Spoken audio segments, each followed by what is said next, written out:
Thank you. So after that last hugely comprehensive study, you've kind of got an easy ride now, so you can relax, sit back and just chill out. This is much more straightforward. So this study is reporting some of our master's students' research project. So it was Elena Ivy who intercalated as a vet student at Nottingham Vet School, and I supervised her along with Sabine Totemeyer. And so within that master's study, she looked at both neurodivergent students' experience of teaching within clinical learning environments, and she also looked at the staff experience of teaching neurodivergent students as well. And so we're just focusing in this presentation on the staff experiences. Outside in the poster exhibition, you'll find some of the student findings, which is in poster format. So I'd encourage you to go and look at that as well. So just as very brief background, in case anybody is not familiar with the term neurodiversity, I've been banging on about it for a few years, so hopefully most of you are familiar with it. We have the majority population who are termed neurotypical, and then we've got neurodivergent, who are the people who maybe fall out with of what is expected of the social norms. And it's important to remember that those norms are, a factor are described by the majority. There's no right or wrong way to think or to be, to have your neurological wiring. Everything's okay. It's just some people may fall out with what is the expectation of the majority. So neurodiversity as a term is this individual variation in the way our brain is put together, our brain wiring, if you like. And it's a bit like having a different operating system. So if you think about computers, some people will like their Windows and some people will like their Macs. They're all good computers. They all do the job. But if you're used to being a Windows user, you might not be able to, intuitively pick up a Mac and be able to work it. So it's just a bit of a difference, but neither is better than the other. So thinking about the clinical learning environment now, the reason we were particularly interested in this is because most of the reasonable adjustments that people talk about for neurodivergent students are very much thinking about your traditional academic environment. And they don't really translate so well, like extra time, for example, in an exam. That doesn't translate so well to a clinical learning environment.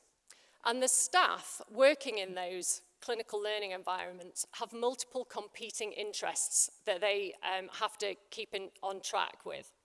So they've got the student who they've got to be teaching and providing this experience with. There's the animal who's at the heart of all this and may be sick and is in need of care and has welfare perspectives. There's the owner who, if the pet is unwell, might be very worried, might be emotional. And then there's the timed consultations. So there's it is fast-paced usually, it's a very busy environment. And then there's a consideration of the clinical practice, which usually has to be making money at the same time of it. So there's that economical aspect as well. And how much staff working in these clinical learning environments know about neurodiversity is really variable.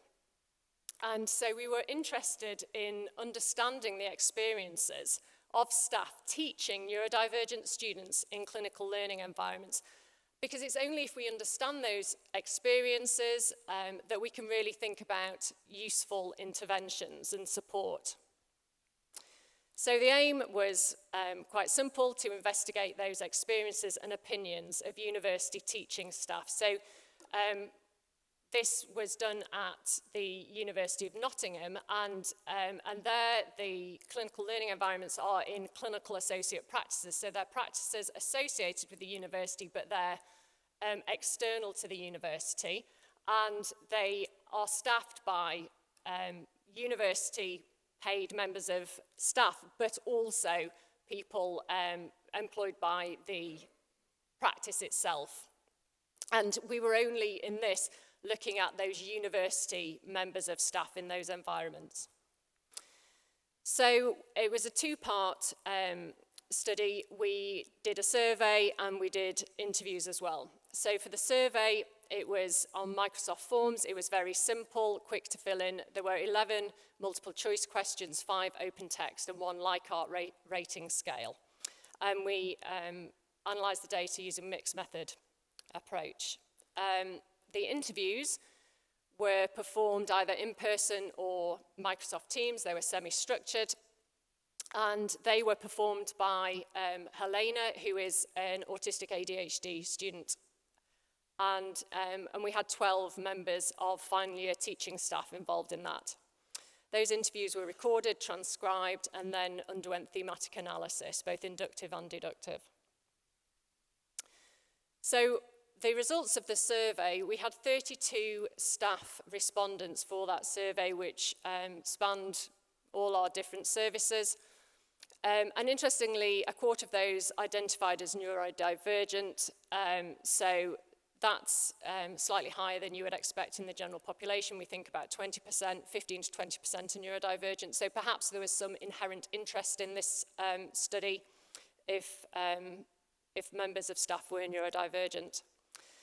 We asked them if they thought that neurodivergent students may require additional support in clinical learning environments. And 94% of staff members thought that they might, they agreed or strongly agreed with that statement. So, you know, the vast majority thought that additional support might be necessary.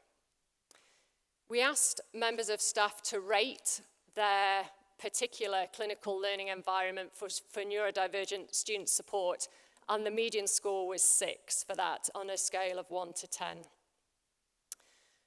Less than half thought that they could adequately support neurodivergent students. About a third had undertaken further training in this area, and that was mostly off their own bat and had gone off and sought it themselves. And almost 90% agreed or strongly agreed that they would benefit from additional training. We asked members of staff to name specific support for neurodivergent students, and just less than 60% could actually name particular supports. And they cited, we asked for barriers to implementing additional support measures, which were larger group sizes, staff workload, and the demanding aspects, the particulars of clinical practice that I talked about before, the fast pace, those difficult client interactions that might happen, and unexpected change. There's always going to be emergencies. For the interview, we had 12 members of staff, and again, they were across different rotations. There were more small animal clinicians than others. And interesting, 7 participants identified as neurodivergent, so we definitely had some inherent interest in the subject here. We asked, how does being neurodivergent impact students in your clinical learning environment? And 3/4 discussed a negative impact of being neurodivergent. And really sadly, only 1 staff member mentioned any positive aspects of being neurodivergent.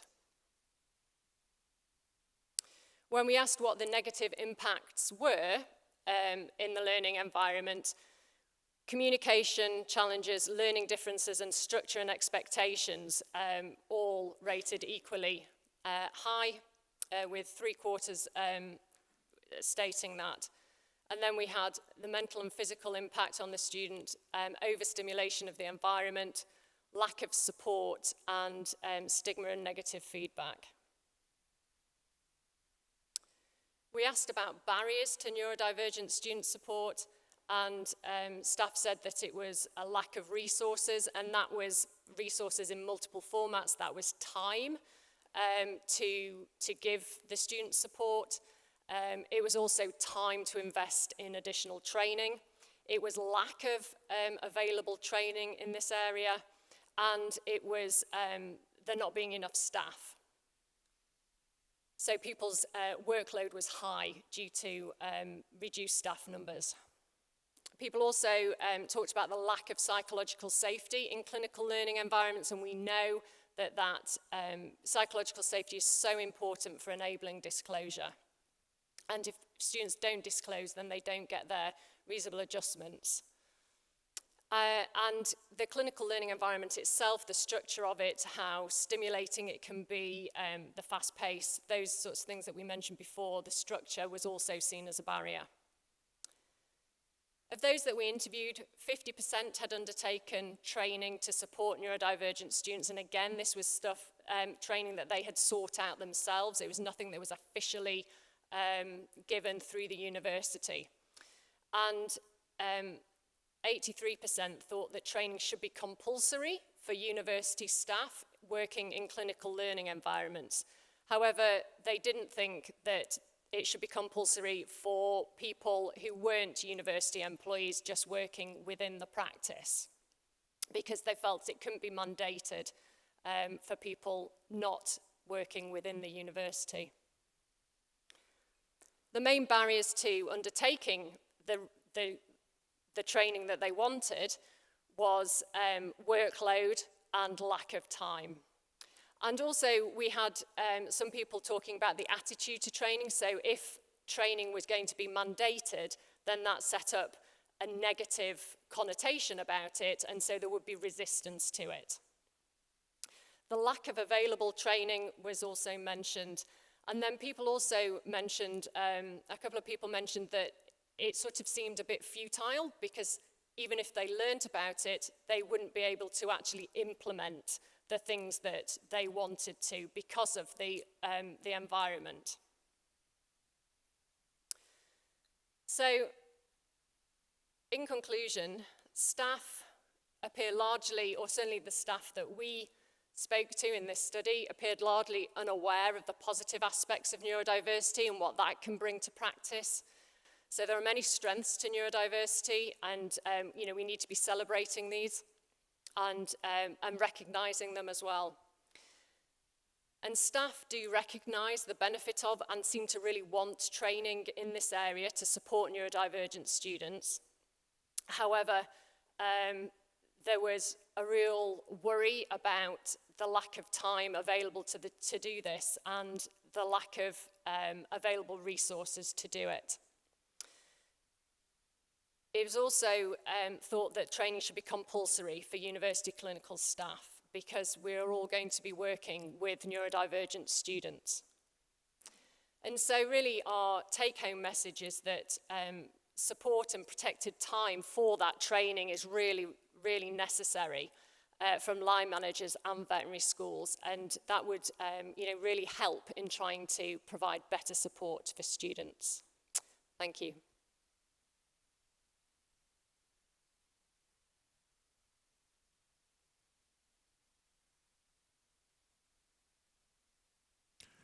Kirstie, you're obviously talking about a very specific sort of environment within the vet school. Has anyone looked at the experiences of neurodivergent students in practice on EMS? Yes, so Helena's project, third year project, was looking at exactly that on EMS, and there was widespread discrimination and stigma. And Sabine, can you remember more about that? That's several years ago, James. You're pressing my memory there. Sabine, can you remember more of the findings that? They tended to really like the practical elements of it, I seem to remember as well. Yeah, so they enjoyed the practical elements. There is a lot of, if they found a staff member that they felt comfortable with, then it was a very different environment. But there's also the worry about how to be perceived by other peers and not feeling they're pulling their weight, and the continuous worry that it might be a fitness to practice issue if they disclose. Sorry, just to add to that, I did a study several years ago now with a student just looking at students that disclosed disabilities. We just classed it under disabilities, not specifically neurodiversities, went on placement. So it was EMS and kind of university placements. And the students, it kind of came back that there was a strong agreement between the students that had disclosed that they felt that their learning was impacted positively if they did disclose. So kind of trying to break down that stigma. It was the stigma that made them not able to learn. If they didn't disclose, they didn't get the adjustments, and therefore they struggled. So that kind of might help. And that stigma is both internal and external. You know, they have their own internalized stigma around it as well. Glenn, if we have time.